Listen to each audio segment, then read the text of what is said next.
and this was like literally a trained skill for me, was I'm always preparing for like not being a bitch. Like a lot of people get to a point, like for instance, like if Jennifer can't do something, like if she can't go for a run or whatever, just like because something's wrong, like some simple shit, it's gonna bother her. I got to a point in my life where I realized this is life. And so I move on past things real quick. So people are like, oh my God, what are you gonna do, David, if you can't run? Motherfucker, I'll swim. Or I'll go to college, or I'll do something else. This this isn't my life. So I'm very aware how quick life can take shit from you. And I've always prepared my mind for the next chapter. And what happened with me was I started this thing called front loading. So when I was young, I used to be a little piece of shit. You know, like fucking, oh, I'm not good enough. I can't do this. I can't do that.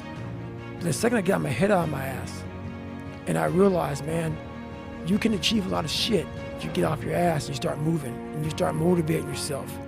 Start becoming a self-motivator. So I started front loading. And front loading is people are like, man, you've done so much by 47 because I don't know what tomorrow's gonna bring me. So my military resume is fat. You know, I fucking did a lot in the military. I did a lot outside the military. I've made money. I've done almost every race out there, hard race in the world. I've broken pull-up records. I've done a lot of shit. So when these bad times come, and also not like not only that, like work your ass off so you can enjoy. Yeah, you're taking a shot. You know, you may not live to be old, but what if you do? And you worked your ass off when you were able, and you were able to fucking get up early, able to grind. If you front load it properly, the back half of your fucking life is money. And that's what I did. The second I realized that, man, you are a piece of shit, we got to get going. Because at 47, man, you're not gonna be able to do any of this shit. 50, whatever you are. So I front loaded. So all these bad things that have happened to me, I sit back and go, man, how are you handling this so well? Motherfucker, I've done it.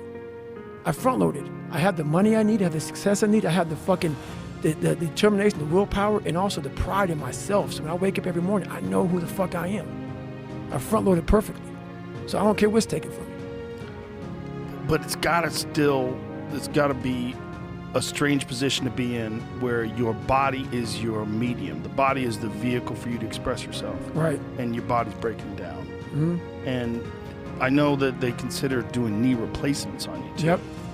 And what was that conversation like? It was very basic, man. It's like, hey, you know, you're not gonna be able to do some of the shit that you've done, even though obviously people are. But that was a conversation. And I know it sounds weird. It was totally fine with me. It was fine because people don't understand. This wasn't like a part-time job. Man, when you've done without, like Kobe Bryant. When Kobe fucking retired that last game, he had like 60 points or some shit. He walked off the court. He didn't fucking cry. He said, oh my God, I'm gonna miss the sport, what the fuck. He walked off. He gave everything he could. Man, when you fucking give what I've given, and motherfuckers like to say, oh, fuck you. You don't fucking know shit. Which makes me who I am. I've given everything. People make, oh, you ran on fucked up knees. You taped your feet up. You did blah, blah. You had 2 heart surgeries. You kept on going. Yep. Sure did. I had somewhere to fucking go. And I got there. And buddy, when motherfuckers tell you, you can take a break now? Hey, you're fucked up? As long as my knees are halfway worked, I got to run. You telling me, man, maybe a chance I can't run no more? Give me an excuse to fucking not do shit, but as long as I have no excuse, I gotta do it. But I was happy where I was. I gave everything. I gave everything to who I am. And that's why people, oh, I don't believe that. Don't believe it. I gave everything. And when you give everything, man, you have no regret. People didn't understand me. People don't understand me now. I don't give a fuck. I know exactly what I was doing. I'm not a masochist. I'm not crazy. I'm not this and that. People try to title me and label me. No, I had something to fucking do.